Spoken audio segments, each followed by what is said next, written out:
Bonjour à tous, alors une nouvelle vidéo d'électronique. Donc dans cette vidéo je vous présente une petite alimentation 300 volts que j'ai faite, donc qui convertit en fait 12 volts en 300 volts environ. C'est pour mon système de plasma là, mais bon j'expliquerai ça dans une autre vidéo. Donc j'alimente en 12 volts ici. Là j'ai un TL494 qui permet en fait de faire un PWM en alternance sur deux signaux, enfin sur deux pattes différentes.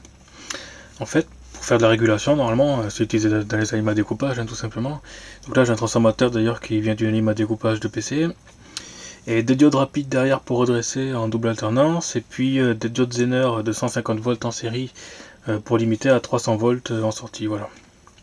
Et un petit condo de 2 micro 2, je crois, juste comme ça pour lisser, pour faire les essais, quoi.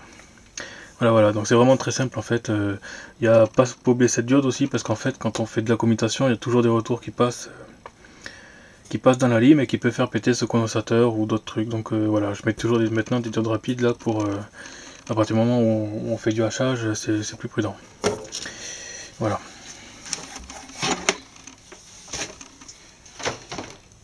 Donc le système est très simple hein, en fait, donc les deux BU sont ici, le transfo de découpage est là, le petit condo de redressement est là, fait de lissage ici, les diodes de redressement, les 4 sont ici, les diodes rapides.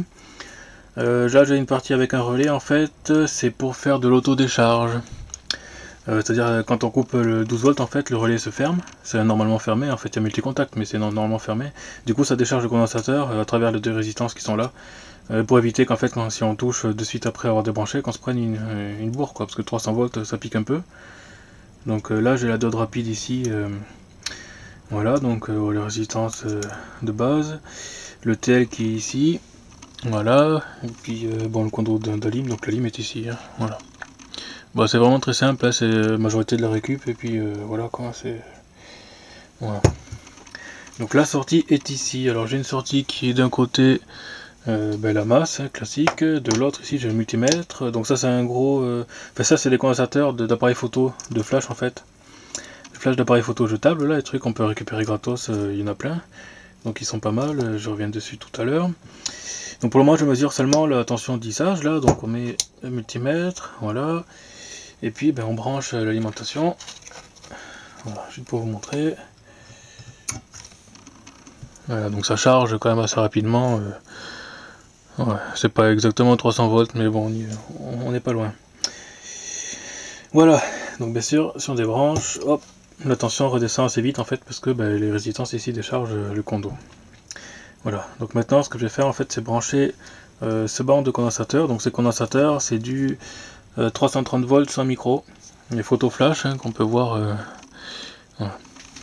Donc ça, en fait, on peut démonter des appareils photo jetables avec flash et puis sortir les condensateurs. Donc ce que j'ai fait, je suis allé demander dans un photographe qui développait les photos. Il m'a filé tout un sac une fois qu'il a développé en fait les photos de ces appareils. Hein. C'était pendant les vacances d'été, je crois. Du coup, voilà, j'ai pu récupérer tout un carton plein d'appareils photo jetables avec flash et j'en ai extrait les condos. Voilà. Donc je vais me brancher maintenant la lime là-dessus. Alors il faut plus de temps pour la charge là forcément parce que c'est quand même un banc de condensateur assez important. Du coup on est à 400 micros par là. Ouais, voilà, donc on va brancher ça. Donc là ça met plus de temps à charger forcément. Voilà.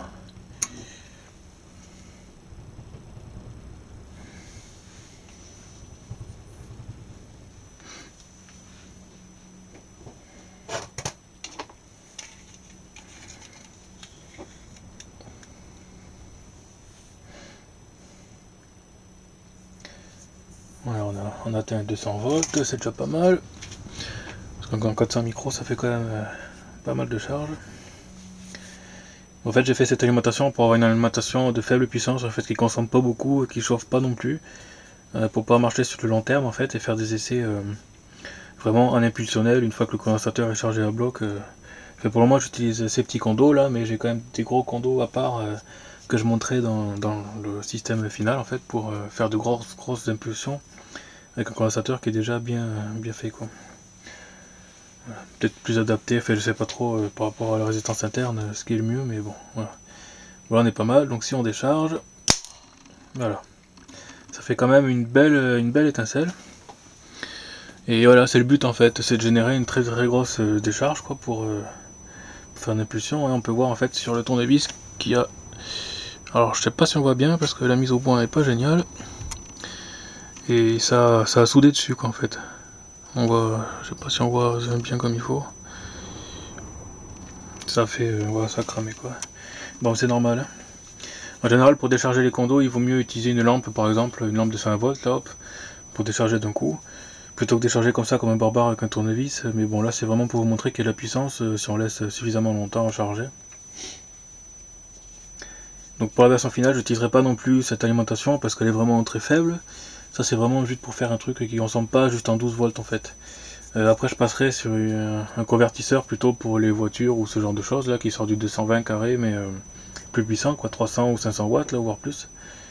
Je passerai par ça pour avoir voilà un autre essai. Voilà. Donc voilà, ça décharge tranquillement, on peut aider un peu et puis voilà pour cette vidéo. À plus.